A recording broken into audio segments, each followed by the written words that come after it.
তিনিটা দশকতকৈও বেছি দীঘলীয়া এক সম্পৰ্ক।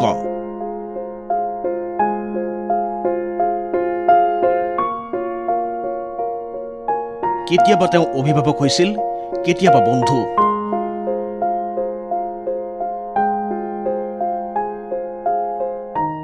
মনমিল সুভাষ আব্দুলহতৰ এক আবদাৰ তেওঁ।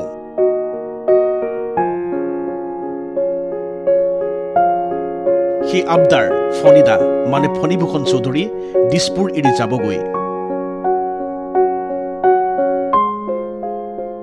1986 চনৰ পৰা অসম বিধানসভাৰ বিধায়ক হৈ থকা ফণীভূষণ চৌধুৰী এবাৰ বৰপেটা সংসদীয় সমষ্টিৰ পৰা নিৰ্বাচিত হৈছে সাংসদ ৰূপে। দিছপুৰৰ বিধায়ক আৱাসৰ চিনাকি গোন্ধ এৰি দিল্লীলৈ যাবলৈ ওলোৱা ফণীভূষণ চৌধুৰীৰ সৈতে এইসকল বিধায়ক আৱাসৰ দোকানীৰ আছে এক আত্মিক সম্পৰ্ক। মাটিৰ মানুহৰ দৰে থাকি ভাল পোৱা ভেমহীন ফণীভূষণ চৌধুৰীয়ে দিল্লীলৈ যাবলগীয়া হোৱাত এটা নিৰ্বোধ শিশুৰ দৰে উচুপি উঠিছে। 39 বছৰ ধৰি এই চৌহদতে থাকি সুভাষ, মনমিল, কুলেন মেধিহঁতৰ সৈতে গঢ়ি উঠা সম্পৰ্ক এৰি যাবলৈ টান পাইছে ফণীভূষণ চৌধুৰীয়ে।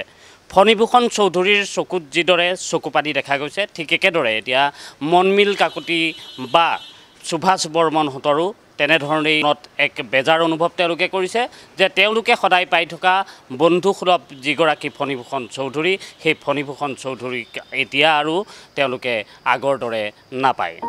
কাৰ কথা কম, সুভাষৰ কথা নে মনমিলৰ কথা নে কুলেন মেধিৰ কথা?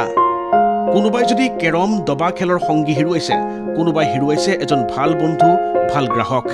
ৰেগুলাৰ কাষ্টমাৰ দেখাতে ইয়াতে মানে আলিয়ে চাহ পানী নিজে খায় আৰু নিজে কেতিয়াবা বনায়ো বা তেখেতে যোগাযোগ কৰিছিল, আমাৰ লগতে যোগাযোগ কৰি আছিল। আৰু কেৰম খেলে, চেছ খেলে, বন্ধু টাইপৰ।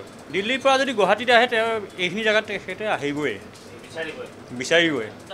মোৰ ভাল কাষ্টমাৰ এজন মহিল আৰু চাহ থকাততো ভালেই, মানে ছাৰক লগ কৰিব আহিলে মানুহে চাহ পানী খৰচ হ'ব, গোটেইখিনি খৰচ। আবুল হুছেইনে ফণীভূষণক পাইছে 34 বছৰ ধৰি। বিপদৰ বন্ধু হৈছে কেতিয়াবা, কেতিয়াবা অভিভাৱক। বেয়া লাগিছে, মইতো লাগি পালোঁ আপোনাৰ 34।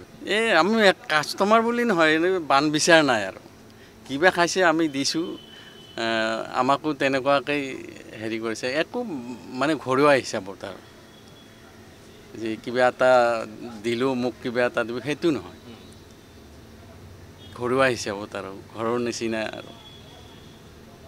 বা আমাক লকডাউনত যিখিনি সহায় কৰিছে তেখেতে বহুত সহায় কৰিছে, আছিল বহুত সহযোগ কৰিছিল আমাৰ এইখিনি মানুহক বা দোকানীকেইটাক ভাল সহায় কৰিছিল তেওঁ। সেইটো কাৰণে আমাৰ বেয়া লাগি আছে।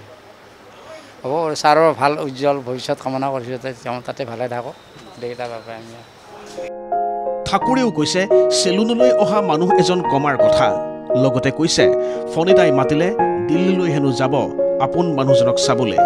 তেওঁ দিল্লীত চেটেল হৈ লওক, তেতিয়া আমি ফুৰিবলৈ যদি আমাক নিয়ে আমি যাম আৰু। অঁ, যদি তেওঁ নিম বুলি কয় বোলে ব'ল গুৱাহাটী ফুৰি আহিবি, দিল্লী ফুৰি আহিবি, তেতিয়া যাব পাৰোঁ।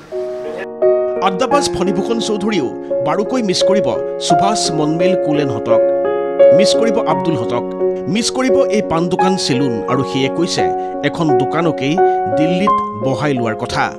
মোৰ স্বভাৱ পৰিৱৰ্তন নহয়, মোৰ তাৰমানে মই এটা কথা কওঁ যে আমি কওঁ যে কুকুৰৰ নেজ যিমানেই ঘিৰে নেহকক কিয়, তাৰমানে কুকুৰৰ নেজ কেতিয়াও চিধা নহয়। ফণীভূষণ চৌধুৰীৰ স্বভাৱ কেতিয়াও সলনি নহয়। মই তাতে এখন পাণ দোকানত গৈ মই তেওঁলোকক কৈ আহিছোঁ যে মই এনে বস্তু নতুনকৈ সাংসদ হৈ আহিছোঁ, এই চেয়াৰখন মোৰ, তাৰমানে তেওঁ মালিকে য'ত চেয়াৰ বহে সেই চেয়াৰখন মই, তই মোক চিনিলোঁ, মই বৰ্তমান MP, মই আহি আছোঁ, এইখন চেয়াৰত মই বহিম, তোৰ মালিক হৈ যাম মই কৈছোঁ। মই তেনেকৈ কৈছোঁ, মোৰ তাৰমানে মই কৈছোঁ মোৰ স্বভাৱৰ পৰিৱৰ্তন নহয়।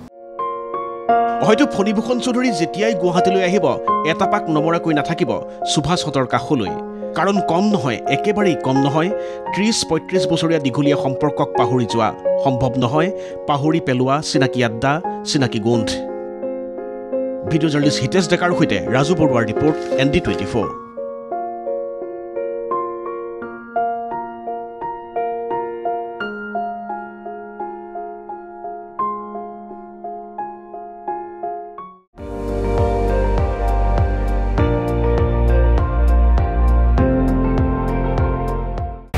আপুনি চাই আছে ND24, সৰ্বশ্ৰেষ্ঠ নহয়, সৰ্বোত্তমৰ দৌৰ।